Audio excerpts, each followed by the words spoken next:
जय हिंद छात्रों। कल की वीडियो में हमने जाना था कि प्रतिबिंब क्या होता है, प्रतिबिंब के कितने प्रकार के होते हैं, प्रतिबिंब कितने नियम होते हैं प्रतिबिंब बनाने के। तो कल हमने ये सब कुछ जाना था और आज हम उसी टॉपिक पर बात करेंगे कि उत्तल दर्पण द्वारा प्रतिबिंब कैसे बनते हैं, कितने बनते हैं और उत्तल दर्पण द्वारा कितने बनते हैं। तो बने रहिए सेव स्टडी ग्रुप के साथ। मैं पंकज कुमार आपको सिखाऊंगा कि अवतल दर्पण द्वारा प्रतिबिंब कैसे बनते हैं। तो बिना समय गवाए वीडियो को स्टार्ट करते हैं।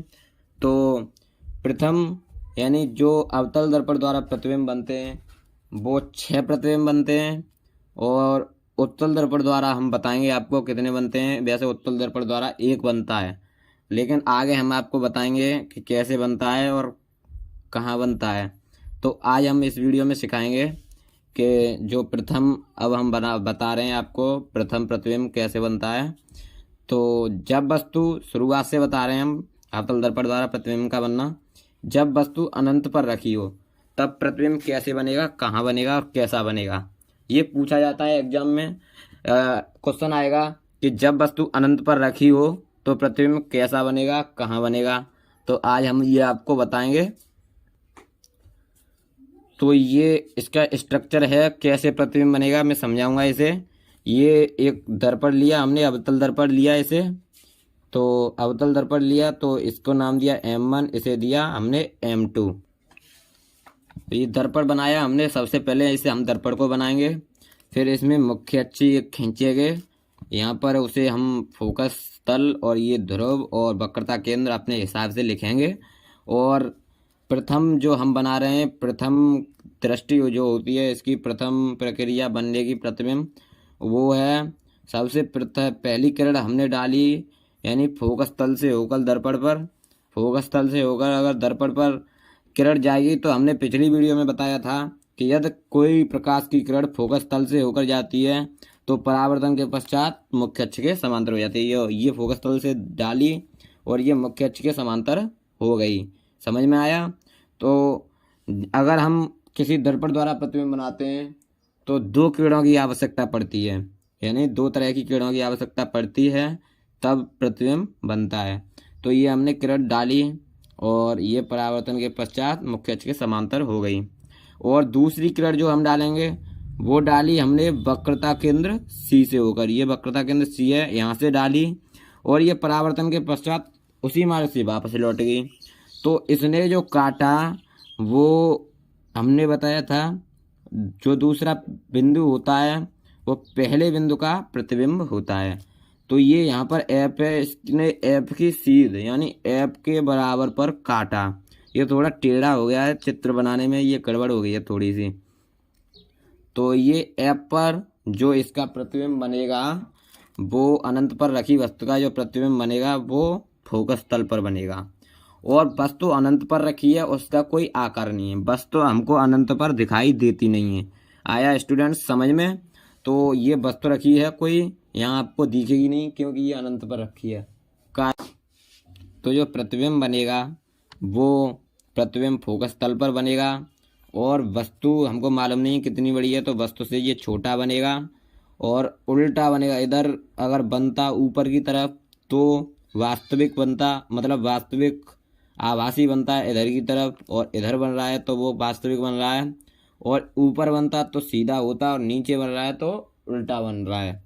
तो ये पहली स्थिति समझ में आई जब वस्तु अनंत पर रखी हो तब प्रतिबिंब कहाँ बनेगा, फोकस तल पर बनेगा जो वस्तु से छोटा, उल्टा तथा वास्तविक होगा।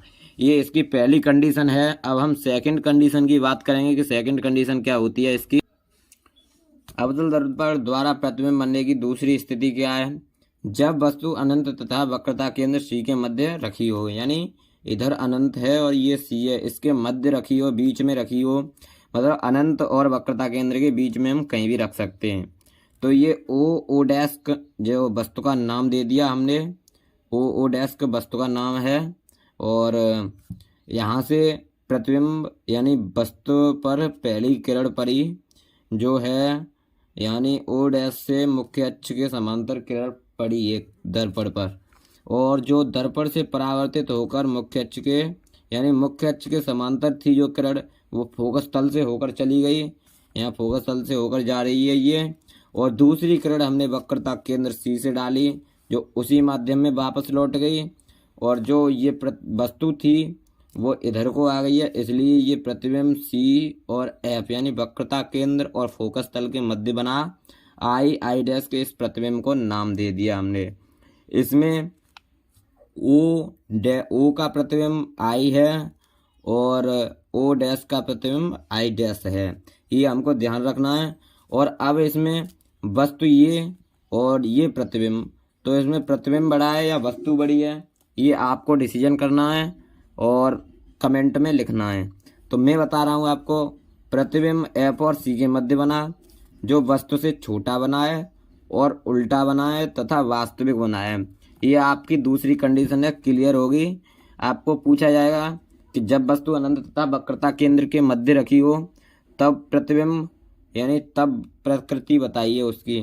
तो प्रतिबिंब अतः प्रतिबिंब एफ और सी के मध्य बनेगा जो वस्तु से छोटा, उल्टा तथा वास्तविक होगा। अब थर्ड कंडीशन की बात करते हैं कि थर्ड कंडीशन क्या है। थर्ड कंडीशन, जब वस्तु वक्रता केंद्र सी पर रखी हो, यानी फर्स्ट कंडीशन थी जब वस्तु अनंत पर रखी हो, सेकंड कंडीशन जब वस्तु अनंत तथा वक्रता केंद्र के मध्य रखी हो, और थर्ड कंडीशन है जब वस्तु वक्रता केंद्र सी के मतलब वक्रता केंद्र सी पर रखी हो। तो वक्रता केंद्र सी पर रखी जाती है तब कैसा माहौल बनता है इस प्रतिबिंब का, वो हम जानेंगे। ये दर्पण लिया हमने एक, इस पर ये वस्तु रखी ओ डैश, और इस पर हमने एक किरण मुख्य अक्ष के समांतर डाली जो परावर्तन के पश्चात एफ से होकर चली गई। हमने बताया था आपको जो 3 नियम कराए थे पिछली वीडियो में, वो बहुत इम्पोर्टेंट थे और वही 3 नियम लागू हो रहे हैं, इसमें चौथा कोई नियम लागू नहीं हो रहा है। इसलिए 3 नियम यानी पिछली वीडियो जा कर के देखें तब आपको ये वीडियो समझ में आएगी। तो प्रथम किरण हमने जो डाली वो मुख्य अक्ष के समांतर थी और फोकस तल से होकर चली गई, और जो दूसरी किरण हमने डाली वो डाली फोकस तल से होकर और वो और मुख्य अक्ष के समांतर वापस लौट गई। यानी जो प्रतिबिंब ओ आई डैश बना वो सी पर बना, यानी वक्रता केंद्र सी पर ही वस्तु रखी थी और प्रतिबिंब भी वक्रता केंद्र सी पर ही बना, जो वस्तु के बराबर का था और उल्टा है तथा वास्तविक बनता है। तो ये बात समझ में आई आपको। जब वस्तु वक्रता केंद्र सी पर रखी हो तब प्रतिबिंब वक्रता केंद्र सी पर बनेगा जो वस्तु के बराबर का, उल्टा तथा वास्तविक होगा। फोर्थ कंडीशन, जब वस्तु वक्रता केंद्र सी तथा फोकस तल एफ के मध्य रखी हो तब प्रतिबिंब कैसा बनेगा, कहाँ बनेगा और कैसी उसकी प्रकृति, वास्तविक या आभासी होगा, वो जानेंगे। तो इस पर हमने प्रथम काम हमने किया, ये वस्तु रखी ओ डैश के वक्रता केंद्र सी तथा फोकस तल एफ के मध्य यानी बीच में रखी, और इस पर हमने प्रथम किरण डाली वो वस्तु के ऊपर से डाली यानी वस्तु के इस सिरे से डाली मुख्य अक्ष के समांतर, जो परावर्तन के पश्चात फोकस तल से होकर के चली गई। हमने डाली सेकंड किरण वो फोकस तल से डाली और परावर्तन के पश्चात वो मुख्य अक्ष के समांतर चली गई। तो इस किरण ने जो काटा वो यहाँ काटा, और जो ये बिंदु है वो अनंत तथा वक्रता केंद्र के बीच में है। तो इसका आंसर क्या हो जाएगा, जब वस्तु वक्रता केंद्र तथा फोकस तल के मध्य रखी हो तब प्रतिबिंब कहाँ बनेगा, अतः प्रतिबिंब अनंत तथा वक्रता केंद्र सी के मध्य बनेगा जो वस्तु से बड़ा, उल्टा तथा वास्तविक होगा। फिफ्थ कंडीशन, जब वस्तु फोकस तल एफ पर रखी हो तब प्रतिबिंब कहाँ बनेगा, तो ये समझते हैं हम। तो प्रथम काम हमने वस्तु रखी ओ डैश, फिर किरण डाली हमने मुख्य अक्ष के समांतर, हमने मुख्य अक्ष के समांतर किरण डाली वो फोकस तल से होकर चली गई, और सेकंड काम हमने किया और उस किरण को हमने वक्रता केंद्र सी से होकर डाला और वो किरण वस्तु के ऊपर से डाली इधर से और वो वापस उसी मार्ग से लौट गई। तो आपको दिख रहा होगा कि इन किरणों ने कहीं नहीं काटा। तो इसका मतलब क्या है प्रतिबिंब जा करके अनंत पर बनेगा, जो हमको दिखाई नहीं देगा। अनंत पर रखी वस्तु हमको दिखाई नहीं देती, तो इसका मतलब ये है कि प्रतिबिंब कहाँ बनेगा, अनंत पर बनेगा। प्रतिबिंब अनंत पर बनेगा जो वस्तु से बहुत बड़ा होगा, यानी वस्तु तो ये थी हमारी छोटी सी, और प्रतिबिंब जो बनेगा ये इसकी बीच की दूरी मुख्य अक्ष से, और जहाँ पर वो काटेंगी तो है नहीं, वो जहाँ पर काटेंगी उस बिंदु का ये प्रतिबिंब होगा। तो वो कैसा होगा, अनंत पर बनेगा, जो वस्तु से बहुत बड़ा, उल्टा तथा वास्तविक होगा। अब सिक्स्थ कंडीशन की हम बात करते हैं। सिक्स्थ कंडीशन, जब वस्तु एफ तथा पी के मध्य रखी हो। हम यहाँ तक आ गए, अब हम चलेंगे यहाँ से इसके बीच में, यानी फोकस तल और ध्रुव के बीच में वस्तु रखी हो तब प्रतिबिंब बनता है। वो कैसा बनता है, तो प्रथम काम हम वही करेंगे, वस्तु रखेंगे एफ और पी के मध्य में और किरण डालेंगे हम।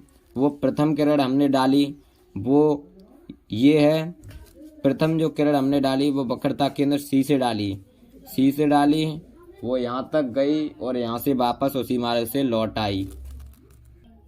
और दूसरी किरण हमने, ये वस्तु है यहाँ से ये डाली, आपको दिख रही होगी छोटी सी किरण, वो यहाँ पर गई और यहाँ से परावर्तन के पश्चात ये फोकस तल से वापस आ गई। लेकिन ये हमको महसूस हो रहा है, और ये इधर एक इधर को जा रही है, एक इधर को जा रही है, ये समांतर नहीं है। इसका मतलब ये कहीं ना कहीं मिलेगी। यदि किरणें समांतर नहीं होती हैं तो वो आपस में जरूर मिलती हैं। तो हमने माना कि इधर को मुंह फाड़ रही हैं ये किरणें, तो इधर को बंद कर रही हैं। तो यहाँ से हमने डॉट डॉट करके इसको इस बिंदु पर मिला दिया और मुख्य अक्ष से एक रेखा खींची आई डैश, वो इसका प्रतिबिंब हो गया। तो प्रतिबिंब वो है, प्रतिबिंब दर्पण के पीछे बनेगा, दर्पण के पीछे बन रहा है। जो वस्तु से बड़ा होगा, वस्तु से बड़ा है, वस्तु ये है, प्रतिबिंब बड़ा है, सीधा है, हमने बताया था नीचे बनता है तो मतलब उल्टा होता है, ऊपर बनता है तो वास्तविक होता है, वो सीधा होता है। तो ये सीधा बन रहा है तथा आभासी बन रहा है। ये बात आपको क्लियर हो गई? तो हम आगे बात करते हैं। अब जो आगे बात करेंगे वो होगी उत्तल दर्पण द्वारा प्रतिबिंब का बनना। अगली बात क्या होगी, उत्तल दर्पण द्वारा प्रतिबिंब का बनना। तो हमने उत्तल दर्पण खींचा और उस पर हमने वस्तु रखी इधर की तरफ, ओ डैश, उससे किरण डाली हमने मुख्य अक्ष के समांतर। तो परावर्तन के पश्चात ये फोकस तल से होकर चली गई। ये हमने मतलब आभास किया, ये वास्तव में नहीं गई है, लेकिन हमने इसका आभास किया है क्योंकि ये उत्तल दर्पण है। उत्तल दर्पण में फोकस तल इस तरफ होता है। और सेकंड किरण हमने जो डाली वो डाली वक्रता केंद्र से, वक्रता केंद्र भी इस तरफ होता है, इसलिए हमने आभास किया कि ये किरण वक्रता केंद्र से होकर आई है, इसलिए ये उसी माध्यम यानी उसी मार्ग से वापस लौट गई है। तो ये बात आपको समझ में आई।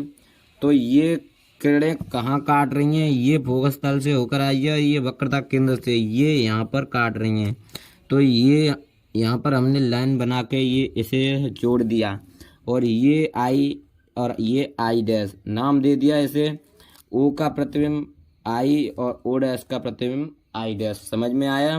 प्रतिबिंब कैसा होगा, आभासी होगा। प्रतिबिंब कैसा होगा, सीधा होगा। इस उत्तल दर्पण में केवल एक स्थिति बनती है, वो स्थिति ये है। तो इसे बहुत इम्पोर्टेंट है ये स्थिति, अक्सर कर एग्जाम में यह पूछी जाती है क्योंकि उत्तल दर्पण द्वारा एक ही प्रतिबिंब का स्ट्रक्चर बनता है, वो ये है। तो धन्यवाद दोस्तों, मिलते हैं नेक्स्ट वीडियो में। तब तक के लिए बने रहिए शिव स्टडी ग्रुप के साथ और चैनल को सब्सक्राइब कीजिए, वीडियो को लाइक कीजिए ताकि हमारा भी मोटिवेशन बढ़ता रहे। जय हिंद। Thanks for watching.